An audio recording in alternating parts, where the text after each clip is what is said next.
Discover the inspiring stories of persons with disabilities in the Unstoppable video series, advocating for a more inclusive world with equal opportunities. I have a condition called retinitis pigmentosa. Retinitis pigmentosa, a chronic hereditary eye disease characterized by black pigmentation and gradual degeneration of the retina. I was born sighted, and at the age of 10, I lost my sight.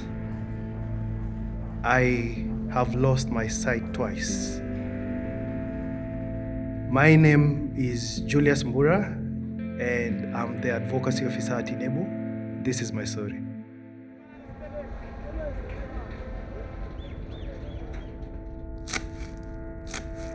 You see, once you lose a sense or something you hold dear,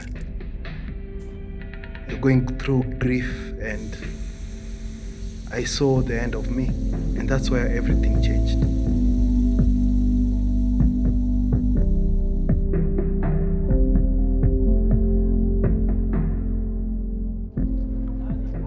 I wake up one morning and I'm in darkness, so I go back to sleep. And then I hear like children playing, and I now try wake up, rub my eyes, but still darkness. I told my mom, I can't see. We kept on looking for solutions, treatment, cure, different hospitals. We were hopping from one religious leader to the next, sleeping in bus stations, just waiting for the church to be opened.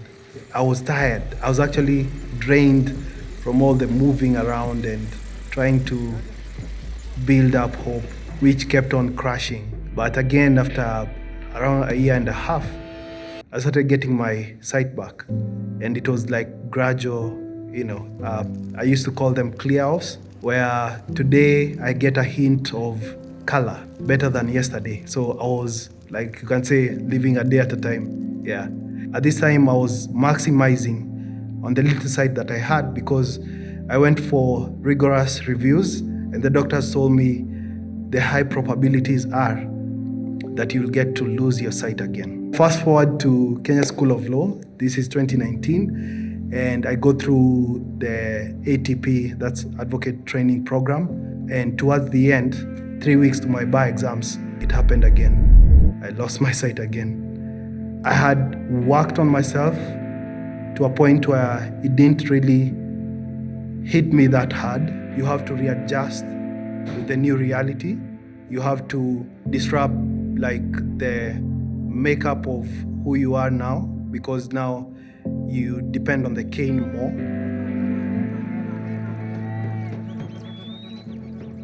Stigma is real, discrimination is there. People around you might not even comprehend who you are. People don't know how to handle disability. They think like you're a burden or you'll bother them so much. Hey bro, rada, ni vitu naangalia ama unakaa chini?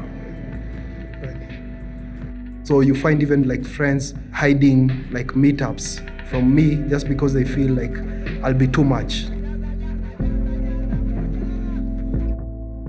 Accessibility is a very big issue when I'm trying to even like use social media. When it's not accessible, or when like you send me a photo and it doesn't have alternative text, then you're taking away privacy, because I have to depend on someone else to describe for me. But when you're descriptive, even like in videos, then you actually bring inclusion closer home. When I'm moving in a car, I can tell the next corner, the next bump, and I can tell the difference between this place and this place. Like in CBD, I can tell you this is Moi Avenue, even if you just dump me there, or this is Tomboya, because they have different vibes.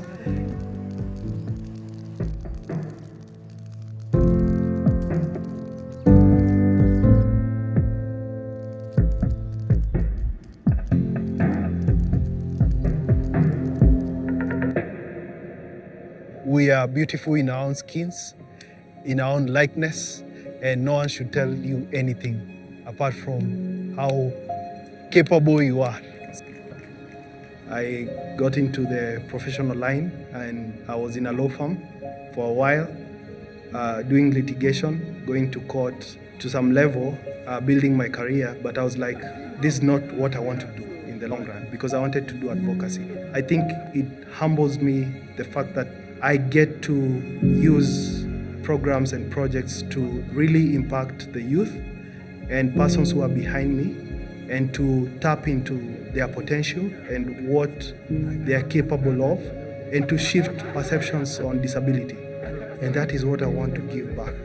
The experience I have and the know-how, that's the best gift you can give any person with a disability.